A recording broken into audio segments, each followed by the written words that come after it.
Lanang pengangguran ditemukan tekapar dak benyawo di Pasar Palimo, Palembang pada Kamis pagi. Diduga karena ngidap penyakit batuk-batuk. Keluarga korban dak galak otopsi, sehingga polisi langsung nyerah ke jenazah korban pada keluarga.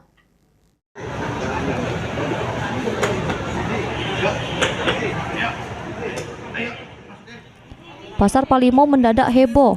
Ditemukan sesosok lanang tekapar dak benyawo di pucuk meja jajoan. Lanang ini diketahui bernama Arifai 50 tahun, pengangguran yang sehari-hari tinggal di pasar.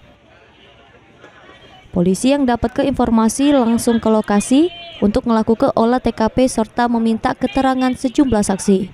Dari data kepolisian, korban diduga meninggal akibat sakit karena sudah mengidap penyakit batuk-batuk. Karena keluarga korban tak galak otopsi, polisi yang dibantu anggota PMI Palembang mengevakuasi jenazah korban ke rumah duka untuk dimakam ke pihak keluarga. Mulyadi, PAL TV.